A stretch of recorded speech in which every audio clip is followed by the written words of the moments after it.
बिहार में आरजेडी कांग्रेस के मंच से मेरी मां को गालियां दी गई।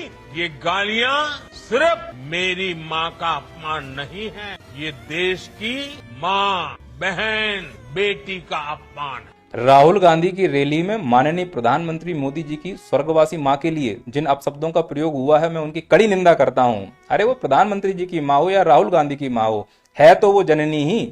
क्या हमारा समाज इतना नीचे गिर चुका है कि आज हम खुलेआम अपनी मां बहनों को गाली दे रहे हैं और हम कायरों की तरह सुनकर चले आए?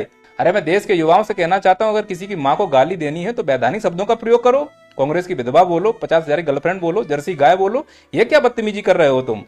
और माननीय प्रधानमंत्री जी से मैं बोलना चाहूंगा, इतने बड़े आप नेता हो, आपको ये समझ में आना चाहिए कि रैली में से कोई भी कुछ भी बोल सकता है। क्या किसी नेता ने इस प्रकार की भाषा का प्रयोग किया है आपकी तरह? नहीं किया ना, तो फिर ये क्यों आप ड्रामा कर रहे हो मंच पर आकर कि हमको गाली दी गई है? अरे हो सकता है जिसने गाली दी हो वो इस क्लास का स्टूडेंट हो, इसमें से कई टीचर को तो आपने ही अवार्ड दिया है। मना करता था इन गालीबाजों को आप सर पर मत चढ़ाओ, तो इनके स्टूडेंट गाली तो देंगे। रोजगार आपने दिया नहीं, बची क्या उनके पास, गाली तो वो दे रहे हैं। या हो सकता है कोई एसएससी का भरा बैठा हुआ हो, आप उनकी सुन नहीं रहे हो, तो उसके अंदर वो दर्द है। मोदी जी, जिस बेइज्जती को आपने अभी फील किया ना, इस देश का युवा यह बेइज्जती रोज फील करता है। और जब ऑडियंस ही इस देश में गाली वाली हो चुकी, तो गाली से आप कहां तक बचोगे? क्योंकि आप ही लोगों ने तो इन सेलिब्रिटी को सेलिब्रिटी बना के रखा है। इन गालीबाजों को अगर आप एडवांस में जाकर पुरस्कार दोगे तो गालियां ही तो पड़ेंगी। इसीलिए तो इन छपरियों को मैं आके क्लास लगाता हूं कि आराम खोरो, तुमने पूरे समाज को गालीबाज बना दिया है। डर था इसी दिन का कि कहीं कोई आके माननीय प्रधानमंत्री को गाली ना दे दे, वही हुआ।